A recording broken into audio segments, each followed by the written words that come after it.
अस्सलाम वालेकुम, welcome back to my YouTube channel. उम्मीद करती हूँ कि आप सब ठीक होंगे और आपकी दुआ से मैं भी बिल्कुल ठीक हूँ। तो आज है मेरी कज़न का वलीमा और मैं बारात के बाद चाचू के घर आ गई थी, क्योंकि यहाँ से होटल पास था। इस वजह से हम रात को यहाँ पे आ गए थे। तो यहाँ पे सबसे पहले मैंने नाश्ता वगैरह कर लिया था, फिर अपना ड्रेस को किया प्रेस ताकि बिजली ना चली जाए। तो आज मैं ये वाला ड्रेस पहनने वाली हूँ, ये शॉर्ट फ्रॉक, साथ कैपरी, साथ ये वाले झुमके और रिंग्स मैंने साथ लाई थी, क्योंकि मैं पहले से घर से प्लान बना के आई थी कि मैं रात को चाचू के घर पे स्टे करूँगी। सो यहाँ पे ये मैंने कर लिए थे कपड़े डन, बाकी भी सारे आस्ते आस्ते अपने कपड़े करे थे इस्त्री। और यहाँ पे मैं और मेरी कज़न तोड़े थे बैर। फिर उसके बाद जैसे ही हम बैरों से बैर खा के फारिग हुए, बाहर आ गया आइसक्रीम वाला। तो यहाँ पे हमने ली थी आइसक्रीम, लेकिन सारी इसके पास थी डुप्लीकेट। तो फिर हमने वो बचपन की याद ताज़ा की, वो जो बर्फ़ की मिलती थी हमारे दौर में, 1 रुपए की या 2 रुपए की मिलती थी। हाँ, 1 रुपए की वो बर्फ़ वाली मिलती थी और 2 रुपए की वो खोया कुल्फ़ी मिलती थी, हम लेते थे। तो यहाँ पे फिर हमने वो ली, एक स्ट्रॉबेरी फ्लेवर था और एक ये पता नहीं कौन सा फ्लेवर था। यहाँ पे कज़न धो रहा था बाइक ज़ोरों शोर से। और ये सारे अभी यहाँ पे कपड़े वगैरह प्रेस करके और आइसक्रीम इंजॉय कर रही थी, क्योंकि हमने सबके लिए आइसक्रीम ली थी। उसके बाद यहाँ पे मैं अपने कज़न की वीडियो बना रही थी, कह रहा था मेरी ना बनाओ।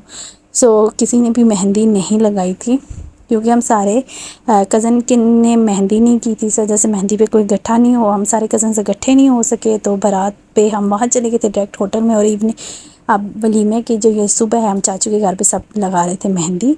तो पहले आप ही ने लगाई, फिर मेरे कज़न को लगाई। इन सबको मेहंदी लगाने के बाद ये सारी तो हो गई थी डन। अब इन्होंने दोनों हाथ पे लगा ली और इन दोनों को मेहंदी लगानी आती थी। अब मैं यहाँ पे वेट करी कि कोई मुझे भी मेहंदी लगाए, बट हर किसी ने मुझे नहीं मेहंदी लगाई। तो मुझे बताइएगा कि आपको ये मेहंदी के सिंपल सिंपल डिज़ाइन कैसे लगे।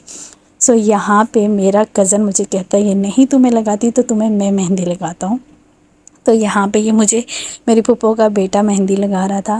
कहता है मैं लगा सकता हूँ, मुझे सब आते हैं, मैंने देखा है लड़कियों को मेहंदी लगाते हुए, ये किया वो। तो यहाँ पे ये मुझसे पूछ पूछ के थोड़ी बहुत आर्ट कर रहा था और फाइनली ये इसने मेहंदी डाल ली थी और इस पर मेरा नाम लिखा था स्मदीहा। सो उसके बाद हम रेडी शेडी हो गए थे और यहाँ पे ये सारे जा रहे थे बाइक पे, और पहले फूफो बाइक पे जा चुकी थी।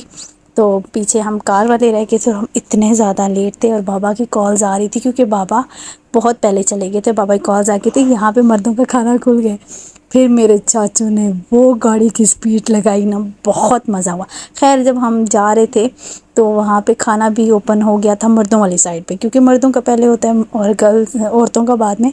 तो खाना ओपन हो गया था, लेकिन खैर कोई बात नहीं, कौन सा हम खाना खाने जाते हैं, हम बस फंक्शन ही अटेंड करता। इवन एंट्री भी हो गई थी, और जैसे ही हम गए थोड़ी देर बाद हमें भी खाना दे दिया। खाने में क्या था, रशियन सैलेड था, साथ सलाद था, रोस्ट चिकन था, बीफ था, और साथ चपाती और बिरयानी। तो यहाँ पे बस हम वही मैं और मेरी आपी खा रहे थे, और मैंने कुछ भी शूट नहीं किया, क्योंकि मेरी कज़न की शादी आउट ऑफ फैमिली हुई है। तो अब वहाँ पे उनको शूट करना अच्छा नहीं लग रहा था, और ज़ाहिर बात है हर बंदे की प्राइवेसी होती है, हम किसी की प्राइवेसी डिस्टर्ब तो नहीं कर सकते। अब व्लॉगिंग का हमें शौक़ है तो हम ही करेंगे। सो यहाँ पे हम हो गए थे फ्री, और अगेन जो रात पे हमने होटल किया था वही ही वलीमे का भी होटल था। सो फिर हम आ गए थे घर। रास्ते से आप ही लेके आई थी फ़लूदा। वैसे तो रबड़ी फ़लूदा हम बाहर से खाते हैं, लेकिन वहाँ पे देखा इसने तो ले आई, तो कहती है चलो बनाओ ना, बनाते हैं। सो यहाँ पे इस पे रेसिपी लिखी हुई थी, हमने उसी को फॉलो करके बनाया था कि दूध में पानी डालें और फिर ये डाल दें। तो हमने थोड़ा सा बनाया था हाफ़ पे, तो हाफ़ केजी हमने इसमें दही दूध शामिल किया था, और उसके अलावा और कुछ भी नहीं किया था। फिर हमने ये डाला, फिर अच्छे तरीके से ना हमने इसको पकाया। इस डालने के बाद हमने इसको अच्छे तरीके से पकाया। अच्छा, जैसे ही इस डब्बे पे लिखा था ना, हमने हूबहू वही फ़ॉलो किया, और फॉलो की। तो यहाँ पे जो अंदर वो फ़लूदे की जो होती हैं वो बड़ी नहीं हो रही थी, और मैं कह रही थी ये बड़ी नहीं होती। कहती मेरी आप ही मुझे कहती ये बड़ी होनी भी नहीं है, ये ऐसी ही रहनी है। तो तुम बस इसको 15 से 20 मिनट तक पकाते हैं, फिर उसके बाद हम इसको ठंडा करेंगे और फिर खा लेंगे। सो यहाँ पे ये बन के रेडी हो गया था, फिर हमने इसको किया ठंडा और फिर हमने खाया। बहुत मज़े का बना था, आप भी ज़रूर ट्राई कीजिएगा। मेरा व्लॉग तो यहीं तक, उम्मीद करती हूँ कि आपको अच्छा लगा होगा।